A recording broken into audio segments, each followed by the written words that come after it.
நம்மளோட பத்திரனாவை குறித்து பார்த்தீங்கன்னா இப்போ நிறைய சர்ச்சைகள் வந்து சோஷியல் மீடியாவில் பார்க்க முடியுது. அவரோட பவுலிங் ஆக்ஷன் பார்த்தீங்கன்னா சேஞ்ச் பண்ணியிருக்காரு அப்படின்னு பார்த்தீங்கன்னா நிறைய ஃபேன்ஸ் வந்து சோஷியல் மீடியாவில் பேசிக்கிட்டாங்க. எஸ், இப்போ வந்து கொலம்போ டீமுக்காக அவர் வந்து T10 லீக்ல ப்ளே பண்ணிட்டு இருக்காரு இல்லையா? ஸோ இந்த லீக் வந்து ஃபாலோ பண்ணியிருந்தீங்கன்னா மேபி உங்களுக்கு தெரிஞ்சிருக்கும். பட் நிறைய பேர் பார்க்கறது கிடையாது இல்லையா?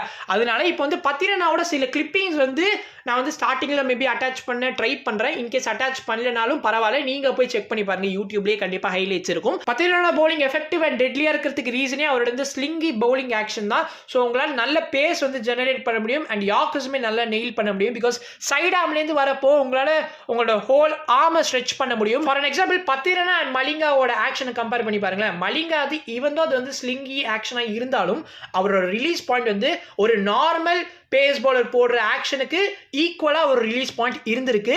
அண்ட் லைட்டாக எனக்கு என்னமோ ஆம் வந்து பெண்டாக இருக்கிற மாதிரி தெரியுது. பட் ஐசிசியோட விதிகள் படி ஐ திங்க் 15 டிகிரிஸ் லிமிட்னு நினைக்கிறேன். அதுக்கு மேலே போனால் தான் உங்களுக்கு பிரச்சனையே. நீங்கள் அந்த முத்தியா மொழிதரனோட படத்திலேயே பார்த்துருப்பீங்க அவரோட ஆக்ஷன் வந்து எவ்வளோ பிரச்சனைகள் வந்து அவரோட கரியரில் ஃபேஸ் பண்ணுச்சுன்னு. அவரோட ஆம் வந்து பெண்டாக இருக்குன்னு நிறையா எக்ஸ்பர்ட்ஸ்லாம் சொல்லியிருப்பாங்க. அதுக்கப்புறமா தான் பார்த்தோம்னா ஐசிசியே சொல்லியிருந்தாங்க எஸ் அவரோட ஆக்ஷனில் எந்த பிரச்சனையும் கிடையாது அண்ட் பவுலர்ஸ் எல்லா பவுலர்ஸ்க்குமே வந்து ஆம் வந்து ஸ்லைட்டாக பெண்டாக இருக்கும் தான். அதனால அது உங்களுக்கு நேக்கட் ஐல வந்து விசிபிள் ஆகிற வரைக்கும் பிரச்சனை கிடையாதுன்னு ஐசிசி சொல்லியிருந்தாங்க. இப்போ நம்ம பத்திரனாக்கு வந்தோம்னா அவரோட ஆக்ஷன்ல எந்த பிரச்சனையுமே கிடையாது. அவரோட ரிலீஸ் பாயிண்ட்டும் பார்த்தீங்கன்னா கரெக்டாக இருக்கு அண்ட் ஆர்முமே பார்த்தீங்கன்னா ஸ்ட்ரெயிட்டாக இருக்கு. ஸோ இதில் என்ன ஒரு மேட்டர்னா நம்ம மலிங்கா வந்து கொஞ்சம் அவர் ரிலீஸ் பாயிண்ட் வந்து மேலே இருக்குன்னு நான் சொல்லியிருப்பேன். நம்ம பத்திரனா கொஞ்சம் டிப்பாக இருக்கு. ஸோ இதுதான் மாற்றமே தவிர இவங்க ரெண்டு பேருமே கிட்டத்தட்ட ஒரே மாதிரி தான் இருக்கு. ஆனால் இப்போ நம்ம பத்திரனா வந்து சேஞ்ச் பண்ணியிருக்கிற ஆக்ஷனில் பார்த்தோன்னா அவரோட ரிலீஸ் பாயிண்ட் வந்து மலிங்காவோட ரிலீஸ் பாயிண்ட் இருக்கு பார்த்தீங்கன்னா இந்த ஃபோட்டோவில் அந்த லெவலுக்கு பார்த்தீங்கன்னா இப்போ பத்திரனா வந்து சேஞ்ச் பண்ணியிருக்காரு. ஸோ இதனால பத்திரனா பவுலிங்கில் ஏதாவது இஷ்யூஸ் இருக்குமானா எஸ் கண்டிப்பாக இருக்கும். ஏன்னா ஓவர் த டைம் வந்து நீங்கள் ஒரே ஆக்ஷனில் மெயின்டைன் பண்ணுறப்போ இப்போ நீங்கள் மாற்றினீங்கன்னா கண்டிப்பாக அதை அடாப்ட் பண்ணுறதுக்கு டைம் ஆகும். அதனால தான் இப்போ இந்த லங்கா T10ல நம்ம பத்திரனா போட்ட 2 ஓவரில் பார்த்தீங்கன்னா 34 ரன் கொடுத்துருக்காரு. ஸோ T10ல நீங்கள் 2 ஓவர் தான் போடுவீங்க. அதனால 2 ஓவர் தான் நம்ம பத்திரனா கொடுத்துருந்தாங்க. ஸோ 34 ரன் கொடுத்துருந்தாரு. ஸோ இதுதான் மேட்டரு. ஆனால் பத்திரனா இப்போ வந்து மாற்றம் செஞ்சதுனால ஏதாவது பிரச்சனை இருக்கானா கண்டிப்பாக கிடையாது. அவர் வந்து ஓவர் த டைம் வந்து கண்டிப்பாக அவரோட பழைய ஆக்ஷனுக்கே திரும்ப வந்துருவாரு. ஆர் எல்ஸ் இந்த ஆக்ஷனில் மெயின்டைன் பண்ணாலுமே கண்டிப்பாக அவர் எஃபெக்டிவாக தான் இருப்பார். ஸோ அது 1 or 2 மேட்சஸில் இந்த மாதிரி ஸ்லிப் ஆகுமே தவிர எவ்ரி மேட்ச் வந்து பத்திரனா வந்து இந்த மாதிரி அடி வாங்கிட்டு இருக்க மாட்டாரு. ஸோ அதை ஃபர்ஸ்ட் ஆஃப் ஆல் நீங்கள் அண்டர்ஸ்டாண்ட் பண்ணிக்கோங்க. மற்றபடி there is no issues. நிறைய பேர் தப்பா நினைச்சுப்பீங்க சோஷியல் மீடியாலாம் பார்த்ததுக்கு அப்புறம் அவரோட ஆக்ஷன் அவர் சேஞ்ச் பண்ணிட்டாருன்னு. அவரோட ஆக்ஷன் அவர் சேஞ்ச் பண்ணல கைஸ். ஜஸ்ட் அவர் ரிலீஸ் பாயிண்ட் வந்து மேலே கொண்டு வந்திருக்காரு. நான் வந்து முன்னாடி சொல்லி பாருங்க மலிங்காவோட ஆக்ஷனுக்கு ஈக்குவலாக பார்த்தீங்கன்னா நம்ம பத்திரனா வந்திருக்காரு. ஸோ இவ்வளோ தான் விஷயம். அண்ட் இந்த ஆக்ஷன் ஆக்சுவலி இன்ஜுரி ப்ரோனதாக இருந்திருக்கு பத்திரனாக்கு. லாஸ்ட் 2024 சீசனை வந்து Pathirana last few stages of IPL வந்து மிஸ் பண்ணியிருப்பாரு. ஏன்னா அவர் ஸ்ரீலங்காக்கு திரும்ப ஃப்ளை பேக் பண்ணியிருப்பாரு டியூ டு இன்ஜுரி கன்சர்ன்ஸ்.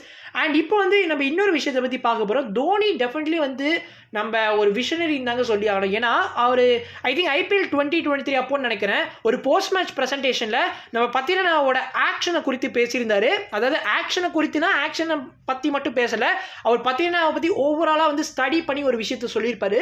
அது இப்போ நம்ம யோசிச்சு பார்த்தோம்னா எஸ் அவர் சொன்னது உண்மைதானேப்பா அப்படின்னு தோணுது. எஸ் ரெட் பால் கிரிக்கெட்டில் வந்து நம்ம பத்திரனா வந்து பிளேவே பண்ணக்கூடாது. அவர் ஒன்லி பார்த்தோன்னா T20 கிரிக்கெட்டில் ஃபோக்கஸ் பண்ணோம். அண்ட் அப்பப்போ பார்த்தீங்கன்னா இந்த ஐசிசி டோர்னமெண்ட்ஸில் வந்து ஓடிஐ வேர்ல்டு கப் சாம்பியன்ஸ் ட்ராஃபிலாம் ப்ளே பண்ணலாம். அது கூட வந்து கொஞ்சம் குறைச்சிக்கிட்டா நல்லது அப்படின்னு சொல்லியிருப்பாரு. ஏன் அப்படின்னு பார்த்தோம்னா S he is not someone who will change a lot. அதாவது அவர் அதிகமாக வந்து சேஞ்ச் பண்ண மாட்டார். அவர் just he maintains the same அப்படின்னு சொல்லியிருக்காரு. ஸோ எப்போவுமே க்ரூஷியலான சமயத்தில் வந்து அவர் மேலே கண்டிப்பாக நம்ம நம்பிக்கை வைக்கலாம் அப்படின்னு வந்து ஒரு போஸ்ட் மேட்ச் பிரசன்டேஷன் நம்ம தோனி சொல்லியிருக்காரு. ஸோ இப்போ எதுக்காக நான் இதை சொன்னேன்னா நீங்கள் அந்த பாயிண்ட் நோட்டீஸ் பண்ணீங்களா? he is not someone who will change a lot. So இப்போ பார்த்தீங்கன்னா ஒரு பெரிய முடிவு எடுத்து அந்த ஆக்ஷனே சேஞ்ச் பண்ணுறாருன்னா அதாவது ரிலீஸ் பாயிண்ட் நான் திரும்ப திரும்ப சொல்கிறேன் ஆக்ஷனை சேஞ்ச் பண்ணல ரிலீஸ் பாயிண்ட்டை சேஞ்ச் பண்ணியிருக்காருன்னா டெஃபினெட்லி அதுக்காகவுமே ஒரு ரீசன் இருக்க வாய்ப்பு இருக்குது. ஸோ அதை தான் நான் சொல்ல வரேன். கண்டிப்பாக ரீசன் இல்லாமல் அவர் வந்து சும்மா ஏனோதானோன்னு அவர் வந்து பண்ணியிருக்க மாட்டார். அதனால பொறுத்திருந்து பாருங்க. இன்னும் அப்கமிங் மேட்சஸ் நிறைய இருக்குது. இன்டர்நேஷனல் கிரிக்கெட்டுமே இன்னும் நிறைய ப்ளே பண்ண சாம்பியன்ஸ் ட்ராஃபிலாம் வேறு வருது ஃபெப்ரவரியில். அதுக்கப்புறம் I think SA20 our play பண்ணுறாரான்னு தெரியல எனக்கு. இவன் நாட் ராங் அவர் வந்து ப்ளே பண்ணலன்னு நினைக்கிறேன். ஆனால் சாம்பியன்ஸ் ட்ராஃபியில் கண்டிப்பாக ப்ளே பண்ணுவார் இல்லையா? ஸோ அதிலலாம் பார்ப்போம் எப்படி பெர்ஃபார்ம் பண்ணுறாரு. ஸோ கண்டிப்பாக லெட்ஸ் வெயிட் அண்ட் வாட்ச். பார்த்தீங்கன்னா is definitely gem of a player. நீங்கள் பொறுத்திருந்து பாருங்கள் இந்த IPL 2020 சம்பவம் பண்ணுவார். அண்ட் ஓகே இதோட இந்த வீடியோ முடிச்சுக்கலாம். நீங்கள் என்ன நினைக்கிறீங்க? பார்த்தீங்கன்னா அவரோட ஆக்ஷனை சேஞ்ச் பண்ணிக்கிறதுனால அவருக்கு ஏதாவது இஷ்யூஸ் வருமா அப்படின்னு நினைக்கிறீங்கன்னா கண்டிப்பாக கமெண்ட்ஸ் சொல்லுங்கள். என்ன இஷ்யூஸ் வரும்னு கண்டிப்பாக சொல்லுங்கள். And next video பீஷியஸ்